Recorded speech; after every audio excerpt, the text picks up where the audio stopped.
Did you guys know that marijuana is actually proven to be less harmful to your body than tobacco and alcohol? Hi, I'm Christian Greco, and today I'm going to be talking a little bit about how marijuana and should be legalized recreationally throughout the states, the country, everything like that.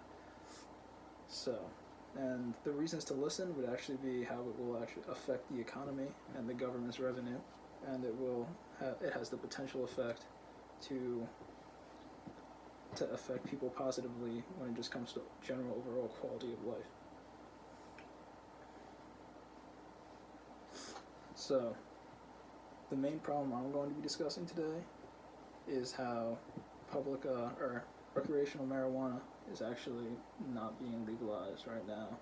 To me, which is why is a public misconception when it comes to the economic boost that it can provide, the major health benefits that come with it, and its impact in increasing the quality of life. I'll also be talking about in opposition to the solution, what a naysayer may say about what I'm trying to talk about today. Alright, so to start off, the misconceptions leading to the slowdown of legalization of marijuana recreationally, that's the problem. So, economic impact. The economic impact will actually be the fact that taxable income through the legalization, the sale of it, will come in as we'd assume with, say, it's already been done with alcohol and tobacco, things like that. That marijuana will be legalized, dispensaries will open, and then that will actually cause or create the opportunity for the government to tax it. They can use the same tax they use on alcohol and tobacco products, something like that, which is higher than sales tax. In New Jersey, sales tax is around 7%, and then when it comes to alcohol and tobacco products, it's actually a much higher tax rate. This new taxable income can equate to actually millions of dollars, as people found out. That's mostly just done through the projected sales of marijuana products through the black market. It will also create new jobs. With the new jobs, it's because the dispensaries will open, and when dispensaries open, they need people to work there and run it. So they'll need to hire people to run the business. This will also lessen the number of unemployed people within the country and within the states that legalize it recreationally. This is obviously, like I just said, more dispensaries open, more people need to be working. The new jobs will then actually fuel in more disposable income for the economy, which will actually help boost the economy. This is because if anyone's taken an economic class, they would know that more income means more disposable income. Disposable income is the money that people use for random things like goods, services, things that aren't thought of as needed. And lastly, one of the major ones is actually that it will start to end the black market sale of marijuana products. If we're talking about marijuana products black market wise, I think we've all heard about the THC card issue that's been happening recently, where people have been selling fake THC cards that was then found to have, I believe it was vitamin E acetate, and within that would cause respiratory arrest issues, things like that. And then if we actually legalize it, we'll have dispensaries, federal regulation, things like that. So that will actually crack down on the harmful chemicals used in there. And if you actually look at the numbers, black market pot sales create millions of dollars each year.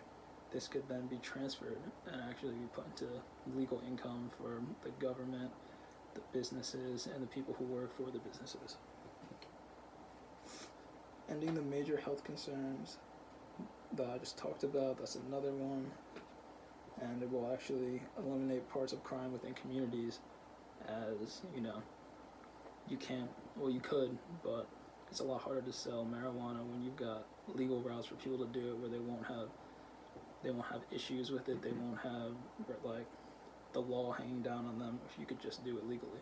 That's why no one really sells alcohol illegally now. They just go to a liquor store because it's legal. I actually have a quote that says, "Chopping the head off the beast of the black market pot trade can have billions of dollars in economic impact."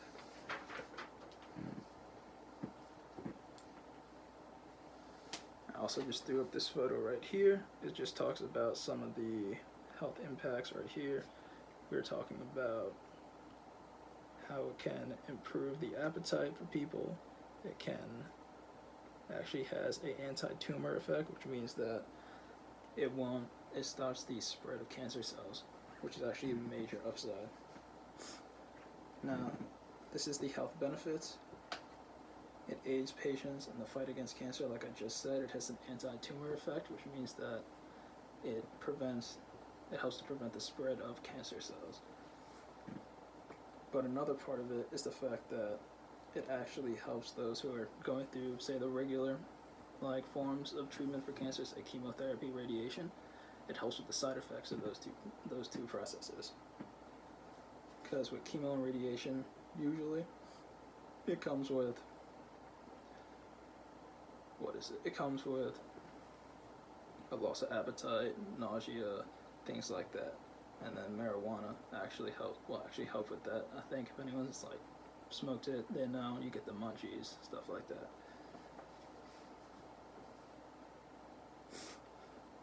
Alright, it'll also help patients stay away from opioids. Opioid overdose is one of the leading causes of death in America. And I think we all know, I think we've known, say, a family member or someone like that who's had a surgery, they get offered, say, Vicodin, oxycodone, Percocet, something like that, and they turn it down because they know of how addictive and how dangerous that drug can be. With marijuana, it actually helps with inflammation, things like that, so it can help with just reducing the pain of that without having a crazy, addictive, dangerous side effect.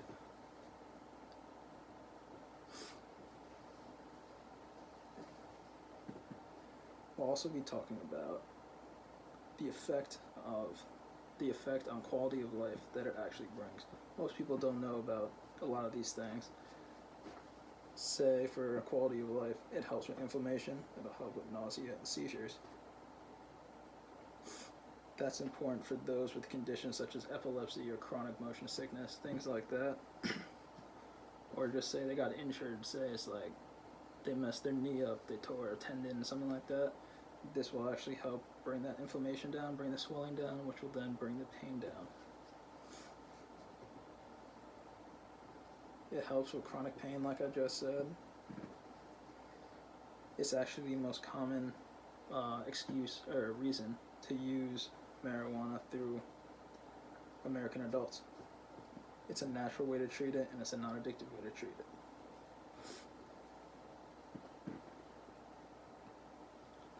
Now, this is the cause to the problem, which was the misconceptions that are leading to the slowdown of legalization of marijuana recreationally. The first cause I have is improper education. So, no one really talks about the positives or maybe some of the negatives that come along with marijuana. It's kind of just one of those things that people like to not talk about, push it under the rug. They want to stay away from that topic. I feel like that is actually hurting us rather than helping us. See, if we talk about it, we can help educate those people who may want to use it, may not want to use it. Either way, everyone with knowledge is power. This will expose people to the positive truth about marijuana through education. If we fix that, the social stigma. Marijuana, when this kind of ties in with the improper education, it just has a really bad social stigma, which means that people just think of marijuana as an illegal drug, something like that. They don't want to talk about it. They just say it's bad, don't do it, rather than thinking about the positives that come along.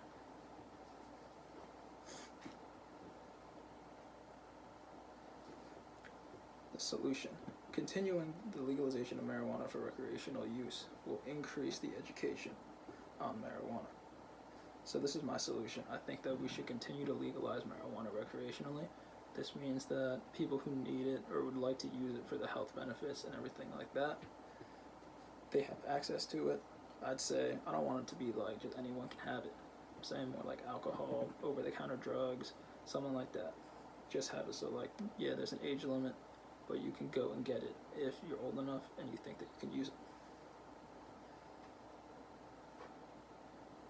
I also want the education part of it though, because with anything, doesn't matter what we're talking about, if you're not educated about it, you really shouldn't be using it. Finally, I just feel like the benefits far outweigh any adaptation society would have to go through with the recreational legalization of marijuana. Finally, I'll be talking about the opposition, what the naysayers may say about this subject. They'll say that legalizing recreational marijuana will lead to an increase in underage usage and an increase in traffic accidents. Those are two of the main points for people saying we shouldn't do it. Now, if you look at the increase in underage usages, if we legalize it recreationally, people say that it'll happen like that. No. Say alcohol and tobacco. Both of those things, same thing, legalized recreationally, but has an age limit on it and has places you can buy it legally. Now, if that was the case with marijuana, it would be the case with those two as well. But it's not like there's a huge spike in people buying, or people using, like, tobacco products and underage drinking just because it's legal for people who are a certain age. That's going to come along with anything, doesn't matter what we're talking about. But if this was true, then why is alcohol and tobacco just in general legal items that you can buy if you're of age? Also, legal dispensaries will be staggeringly harder to buy off of than from black market dealers. So if you go to a legal dispensary, they'll check ID, they'll make sure you're the age, because obviously they have the law to worry about themselves because they're a running business. If you go to, say, the black market, which people are doing now, none of those, like, black market marijuana dealers are going to ask you how old you are. They're not going to ask for an ID. They're not going to be like, are you sure you're old enough to use this? That's just not what's going to happen. They're just going to sell it to you so they can make the money. And the increase in traffic accidents.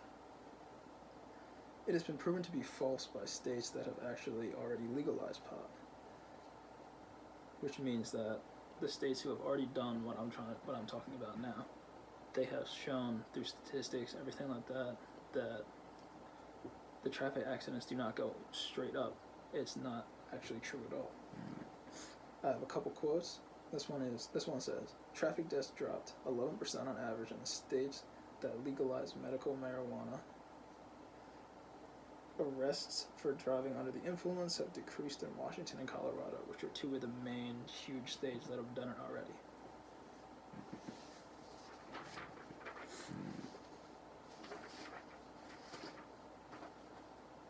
The other quote is, Benjamin Hansen, an economic professor at the University of Oregon at Eugene, who studied traffic deaths post-medical marijuana legalization in Oregon, stated that public safety does not decrease with the increased access to marijuana, rather it improves. Now, this is a professor in a very renowned, huge school, saying that what people are thinking that traffic accidents will go up is not the case, and it's been proven. It actually improves it.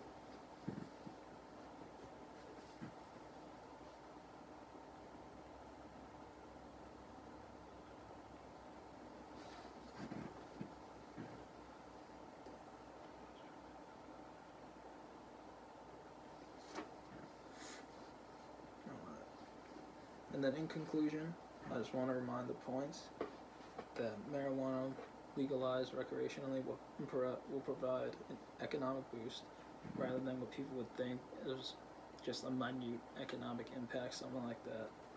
It has major health benefits, which people don't really like to talk about because they just think of it as bad. They just think of it as like, oh, it's an illegal drug, something like that.